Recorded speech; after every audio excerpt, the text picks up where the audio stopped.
Today's lesson is called Dialogue Focus Online Shopping.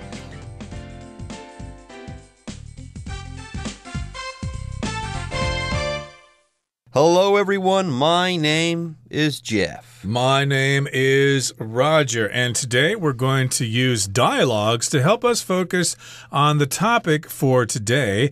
There is a conversation between Carrie and Nick, and they are talking about online shopping, the kind of shopping you do on the internet. There you go. During COVID-19, online shopping was really booming. Nobody wanted to leave their homes or anything like that, so they were doing all sorts of shopping for their basic needs online. They'd get on Amazon.com or something like that and do a couple clicks here or there, enter their credit card number, and the next thing they know, they have groceries delivered to their homes, all due to online shopping for the most part on the internet. Now, part one of our dialogue focus is going to deal with international shopping. International shopping is easy, just like regular online shopping is. Chances are, though, it might cost a little bit more in terms of shipping and customs and stuff like that. So let's go ahead and get started, and let's talk about the ins and outs of international shopping. We'll start doing so right after this. Online shopping. International shopping. Carrie is browsing the internet for clothes when Nick enters the room. Come and look at this website. The company is having a sale and there are some real bargains to be had. You're right. Have you bought anything yet? Yep. I only need to spend another $30 to qualify for free shipping. Do you want to add anything to the order? Sure. I'll get a pair of jeans. Why is the website charging us for shipping? It should be free. Oh, look. It says domestic shipping is free for orders over $100. We still have to pay for international shipping. Bummer. But at least the delivery fee is reasonable. Don't forget about the import tax. That'll increase the total cost. Yes, but not by much. Okay, let me just select the payment method and we'll be good to go. 大家好，第一部分我们看到单字 browse 这个字是动词，指浏览网络资讯，浏览随意看，像是 Ted usually spent an hour browsing the web before he went to sleep every night. Ted 每天晚上睡前通常会花1个小时的时间浏览网路，或是 Michael browsed the magazines in the bookstore. Michael 翻一翻书店里的杂志。另外，在这个字的字尾加上 r 就成了名词 browser， 意思是网路浏览器。举例来说 The browser on my computer kept saying that it could not access the internet. 我电脑上的网路浏览器一直说无法连接至网路。再来，我们看到名词 bargain， 指特卖商品、便宜货，像是 Judy found some great bargains when she went shopping with her friends on Saturday. Judy 星期六与朋友去购物时发现了一些便宜划算的商品。另外，除了上面的意思，这个字还有其他几种用法。第一，指协议、交易，例如 The woman made a bargain with her son that he would get a toy if he did well on his test. 那女人跟她儿子达成协议说，如果他考试考得好，就可以得到一个玩具。第二，当动词时可以指讲价、交涉、讨价还价。举例来说 Randy enjoys bargaining with the sellers at night markets. Randy 喜欢在夜市跟卖家讲价。再补充2个相关片语。第一 bargain for 表示预料、指望。我们可以说 The train was late and it was something we hadn't bargained for. 火车误点了，我们之前并没有预料到会这样。第二 haggle for a bargain. H-A-G-G-L-E haggle for a bargain 表示讨价还价。例如Jonas haggled for a bargain with the woman selling the silver necklaces. Jonas 和卖银项链的女人讨价还价。接着我们看到单字 qualify， 这个字是动词，指具有资格，使合格。举例来说 Few applicants qualified for the job. 没几个应征者符合这份工作的要求。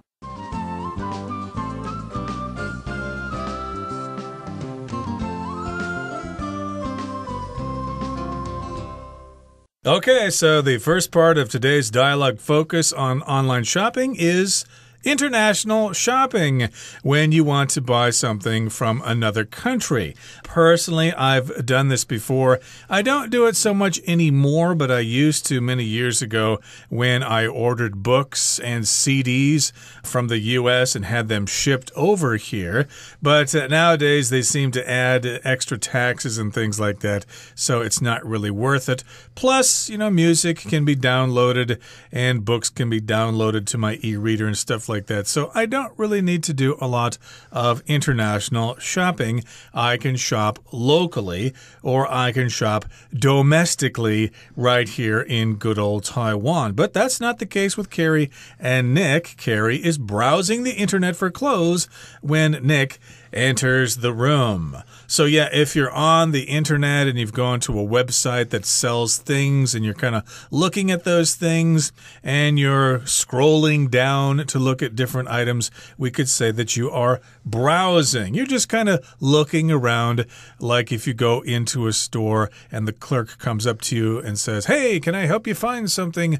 All you need to say is, "No, thank you. I'm just browsing." I'm just looking around. I don't even know if I want to buy anything. I'm just kind of looking around your store here, and if, I happen to like something, I might buy it, or I might not. But here you're browsing the internet, you're looking around, you're clicking from one page to the next, just taking a look at stuff there on the internet. Anyways, Carrie says, come and look at this website.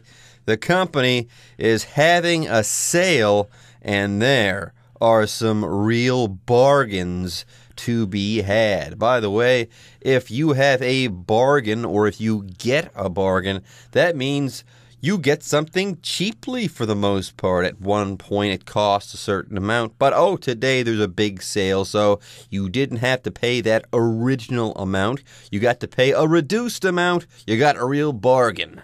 Yeah, that's the noun here, a bargain, a good deal. Bargain can also be used as a verb. You can't really bargain so much here in Taiwan, but in some countries, if you buy something, well, you can probably try to get a reduced price, but you need to bargain with the seller. Hey, how much do these sunglasses cost? Well, they're 500 NT dollars. Oh, I'm not going to pay that much for those. I'll give you 200 NT dollars. 200 NT dollars? I can't make a profit on that. And then, of course, you go back and forth until you decide on a price. That is bargaining, and you could also use the verb here to bargain. But here we're using the word bargain as a noun. It just means a good deal. It's great value. And Nick looks at the computer screen. He's looking around, and he says, Carrie, you're right. There are a lot of bargains to be had on this particular website. Have you bought anything yet? And Carrie says, yep, I only need to spend another $30 to qualify for free shipping. By the way, if you qualify for something, okay, you have reached a certain level so that you get something special, some special privilege, let's say. So here, she needs to spend a certain amount of money, and then she won't have to pay for shipping. She will have qualified for free shipping. To qualify, yes, indeed. You can qualify for this. You can enjoy this privilege.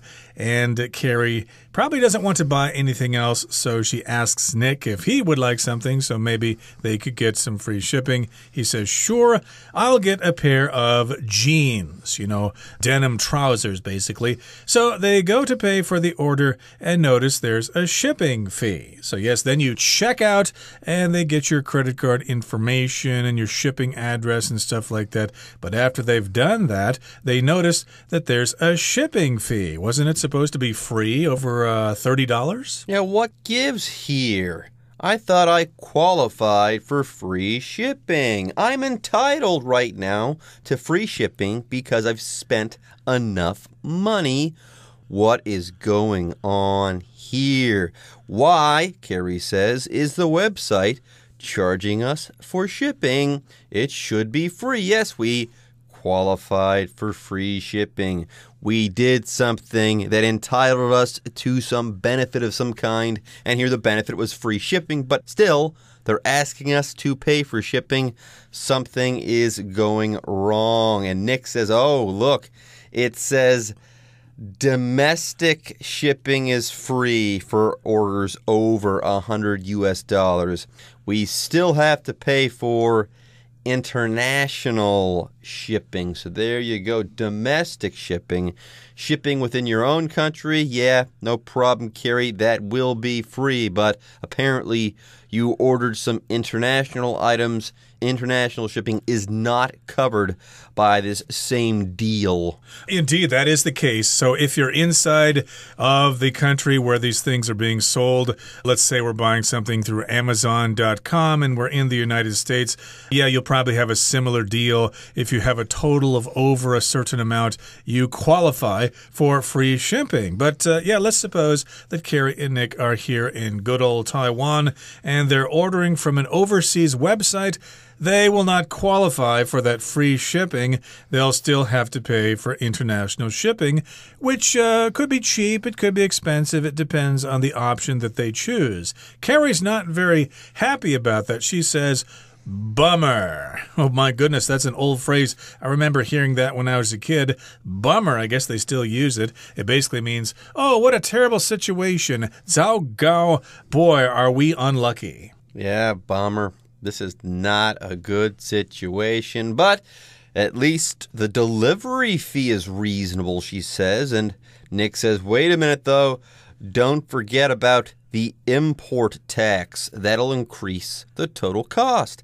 And Carrie says, yes, but not by much. Okay, let me just select the payment method, and we'll be good to go. So it looks like they're going to pull the trigger on this international purchase. How about that? All right, folks, let's go ahead and take a short break. But when we come back, we're going to be talking about buying food online, and you won't want to miss that, so stay tuned. Buying food online. Nick is about to buy a box of cookies online, and Carrie wants some too. Hold up. Those cookies look good. Can you put me down for a box? Sure thing. I haven't checked out yet. What flavor do you want? Chocolate chip, please. Thanks. Oh no! Look at this. These cookies expire in 2 days. They do too. Let's see if we can exchange them. Are you sure you don't just want a refund? Maybe they're all like this. No, I had my heart set on these cookies. Besides, I'm sure it was just a mix-up. Okay. Well, why don't you check the return policy on the website while I take a photo of the expiration date? We should document the evidence in case the company wants to see it. That's a good idea. I'll take a look at the terms and conditions now.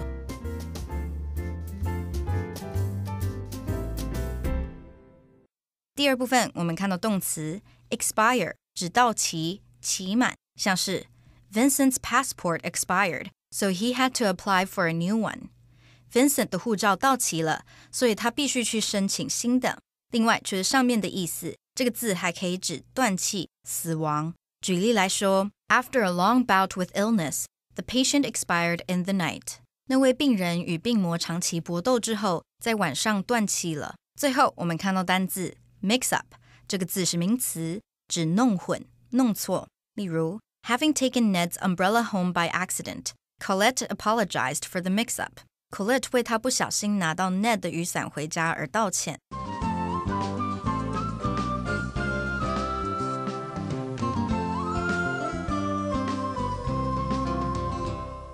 Okay, this is something new for me, buying food online. I guess we're kind of spoiled here. We live in Taipei. If we ever want to get something to eat, we can easily step out at all hours of the day and find something tasty to nibble on. But I guess it's possible now to buy things online. If you really don't want to go out, if it's raining outside or something like that, you can order food online and maybe someone someone can deliver it to you. If it's a ready-made meal, you can order it through, Food Panda or Uber Eats or whoever. But we're talking about buying a box of cookies online here. So that's what Nick is about to do. He's about to buy a box of cookies online. Maybe they're chocolate chip cookies or oatmeal raisin cookies or whatever. And Carrie probably saw the picture and she wants some too. Ooh, yummy. Let's get some of those cookies. Yeah, Nick is about to buy a box of cookies online, and Carrie wants some too. Carrie says, hold up. Stop what you're doing there, Nick. Those cookies, they look good.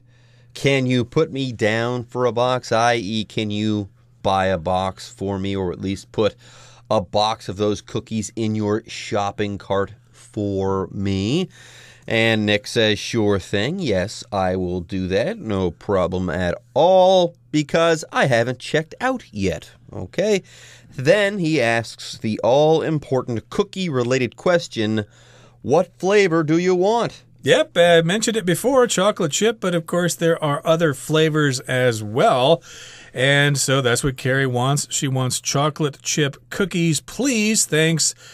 And hey, I guess service is pretty snappy here. It's pretty prompt because the cookies arrive the next day and Nick opens the package. I should mention this while I'm on this subject here. Cookies are what we call them in the United States. I believe in England they will call those biscuits. They're basically the same thing.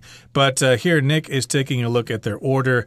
And he opens the box, he opens the package, and he says, oh no, look at this. These cookies expire in 2 days. My goodness, here expire doesn't mean they're going to die. It means that they're going to spoil and they'll be unsafe to eat in 2 days. If you eat them, you'll probably get sick and throw up and have diarrhea and maybe even get food poisoning. All of those things are possible. You shouldn't eat food that is past its expiration date. Very often you'll see an expiration date on a milk carton. It'll say best by or please consume by a certain date, because after that date you can say that that food has expired and it's no longer safe to consume. And here Nick's surprised. He's thinking these cookies expire in 2 days. Who wants to eat an entire box of cookies in 2 days? This is not a good deal. I feel like I've been had. I'm sure that's how Nick feels right now. And Carrie says, yeah, these cookies expire in 2 days. And hey, those other cookies there, they do too. I feel like I've been had as well. Gosh, I think we've been ripped off. Let's see if we can exchange them, she says. Right, maybe we need to send these cookies back and get some fresher ones. That doesn't seem to be very responsible of that company to send us cookies that are going to expire so quickly. And Nick says, well, are you sure you don't just want to get a refund? Or don't you just want a refund? Refund here just means getting your money back. That's the noun form. Refund is the verb. Refund is the noun. If you're not satisfied, we will refund your money, for example. Or if you're not satisfied, you can get a refund. So yeah, maybe we can just get our money back. Maybe they're all like this. Maybe all of the cookies in the box are expired as well. We should just get our money back and buy cookies someplace else. Carrie says, no, I had my heart set on these cookies. I really, really wanted them. Besides, I'm sure it was just a mix-up. So she has faith in this particular online vendor. She thinks if they exchange these cookies, they'll get better cookies in return, i.e., cookies that aren't so close to their expiration date. Indeed, and Nick says, okay, well, why don't you check the return policy on the website? check and see exactly what they do if you want to return something, what the procedure is. And then he goes on to say, you do that while I take a photo of the expiration date. So he's going to take his smartphone or his camera or whatever and take a picture of the expiration date on the cookies to show them that they sent them some cookies that were about to expire. He goes on to say, we should document the evidence in case the company wants to see it.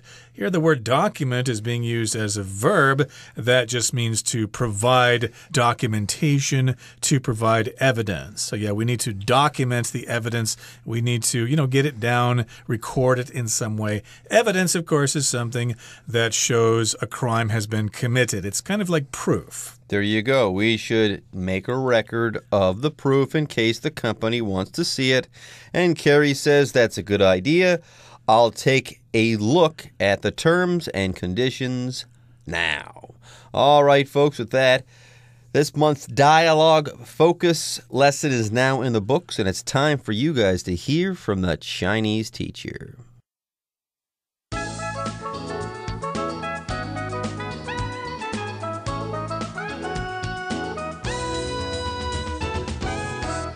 各位同学大家好，我是 Hanny。 我们来看今天的文法重点。在课文第二部分的对话里， Nick 和 Carrie 发现他们在网络上买的饼干在2天就过期了。好，我们文中用到单字 expire 来表达到期、期满。我们来学它的字首字根。好， S-P-I-R 或是拼作 S-P-I-R-E 或是 S-P-I-R-A 这一类的字根表示呼吸。好，那么在 expire 这个字当中，它就是由字首 EX 加上字根 spire 而来的，只是因为 X 和 S 产生了同化现象，所以我们才会看到 spire 的部分少了前面的 S。 好，那我们来看它的字首字根哦。字首 EX 表示向外，那么字根 spire 表示呼吸，合在一起 expire 就表示呼气、吐气。好，那这个字其实原本还有这种断气、死亡的意思。那我们可以从生命的结束去联想到 expire 它有到期、期满的语义。好，顺便补充几个相同字根的单字。第一个是 respire， 它的字首 RE 表示 again， 再次、一次又一次。 spire 表示呼吸。那我们都知道呼吸是持续的嘛，你会一次又一次的吸气吐气，所以 respire 就是指呼吸，而这个字通常是用在专门领域里。第二个补充的单字是 perspire， 它的字首 PER 表示遍及， spire 表示呼吸。那当我们流汗的时候，就是在散热嘛，把身体的热气排出去，这感觉像不像是遍及全身的毛细孔都在呼吸排气？也许就可以用这样的方式去联想说 perspire 它有流汗、出汗的意思。第三个补充的是 conspire， 它的字首 CON 表示一起， spire 表示呼吸。那么从字首字根的表面意思来看，像是一起呼吸，那也许我们就可以用中文的成语沆瀣一气来联想说，当两个人臭味相投，同一个鼻孔出气，用这样去联想 conspire 它有同谋或是密谋的意思。好，接着对话里面的 Nick 建议 Carrie 去查一下网站上面的退换货政策，同时呢他自己会把饼干的到期日拍照下来。他就说 We should document the evidence in case the company wants to see it。 我们应该记录证据，以免公司想看。文中用到 in case， 它的意思就相当于 for fear that， 来表达以防怎么样，以免怎么样。 in case 后面接的子句常常会用简单式，像是You'd better take an umbrella with you in case it rains。 你最好带把伞，把伞带着，以免下雨。好，另外我们也可以用 just in case 来表达以防万一，有备无患，或是以备不时之需的意思。那么 just in case 常常摆在句尾。例如 Dave always carries ID with him just in case。 Dave 总是随身携带身份证，以备不时之需。好，以上是今天重点整理，我们来回顾今天的单字吧。 Browse. Sabrina should be sleeping, but she is browsing the internet for cat videos instead. Bargain. Peter's wife likes to search for bargains at the local vegetable market. Qualify. George qualifies for financial assistance because his income is so low. Document. When Ben crashed his car, he had to document the damage for the insurance company. Evidence. There is no evidence to suggest that I was the one who broke the mirror. Well, everyone, today's article has come to an end, and I sure hope you guys enjoyed reading and learning along with us. I am Jeff. I am Roger. See you next time.